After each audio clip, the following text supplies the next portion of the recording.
200 গ্রাম ময়দা এখানে আমি নিয়ে নিলাম। এবার স্বাদমতো নুন, 1 চামচ ঘি, 3 চামচ রিফাইন অয়েল দিয়ে ময়দা ভালো করে মেখে হাতে নিয়ে মুঠো করে দেখে নিতে হবে মুঠোর ময়দা ঠিক এই রকম দলা হয়ে যাচ্ছে কি। হয়ে গেলে জল দিয়ে ময়দা মেখে নিতে হবে। রুটি বা পরোটার জন্য যেভাবে ডো বানানো হয় তার থেকে একটু শক্ত করে।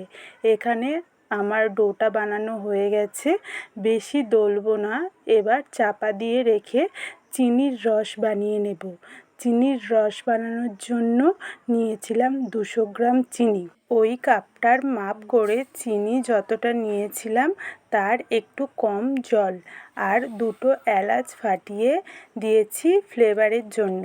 একটু নাড়াচাড়া করে 5 থেকে 6 মিনিটের জন্য ফুটিয়ে নিতে হবে। ততক্ষণে আমি লেচিগুলো করে নিয়েছিলাম।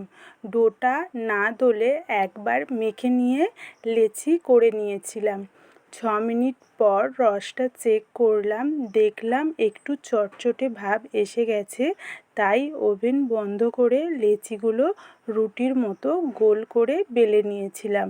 অল্প অল্প করে ময়দা ছড়িয়ে বেলে নিয়ে রুটিটার উপর ঘি মাখিয়ে দিয়েছিলাম পুরো রুটিটাতে। তারপর ঘি মাখানো রুটির ওপর পুরো রুটিটাতেই অল্প অল্প করে ময়দা ছড়িয়ে পুরো রুটিটাতে মাখিয়ে নিয়ে আরও একটা রুটি ঘি ময়দা মাখানো রুটিটার উপরে দিয়ে একটু হালকা হাতে চেপে চেপে দিতে হবে।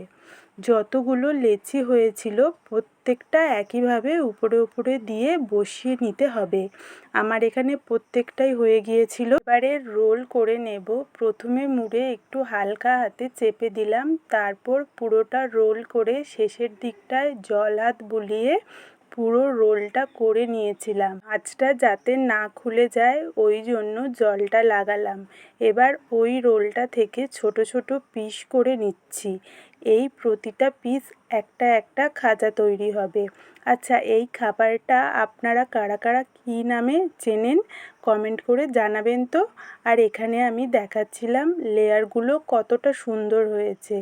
এবার আবারও অল্প অল্প করে ময়দা ছড়িয়ে একটা পিস হালকা হাতে বেলে নিতে হবে। বেশি চাপ দিয়ে বেললে লেয়ারগুলো ভাজার সময় খুলবে না। বেলা কমপ্লিট। সব খাজাগুলো হালকা হাতে বেলে রেখে কড়াতে রিফাইন অয়েল দিলাম। গুলো দুটো দুটো করে দিয়ে ভেজে নেওয়ার মতো। আর খাজাগুলো তেলে তখনই দিতে হবে যখন তেলটা খুব হালকা গরম থাকবে। আর পুরো প্রসেসটা লো ফ্লেমে ভাজতে হবে। ওভেনের ফ্লেমটা কমানো আছে দেখালাম। লো ফ্লেমে উল্টে পাল্টে হালকা ব্রাউন করে ভেজে খাজাগুলো আলাদা জায়গায় আগে তুলে হালকা ঠান্ডা করে নিয়ে ঠান্ডা রসের মধ্যে দিয়ে কয়েক সেকেন্ড উল্টে পাল্টে রসে ভিজিয়ে নিতে হবে। 10 থেকে 20 সেকেন্ড মতো ভেজালেই হবে। প্রতিটা খাজা ভেজে রসে ভেজানো কমপ্লিট। সব কমপ্লিট হয়ে গেলে খাজাগুলো হালকা ঠান্ডা করে এয়ারটাইট কৌটোতে রাখার চেষ্টা করবেন, নাহলে হাওয়া পেলে নরম হয়ে যাওয়ার সম্ভাবনা আছে। আমার তৈরি খাজাগুলো কতটা মচমচে হয়েছিল চলুন দেখে নিন।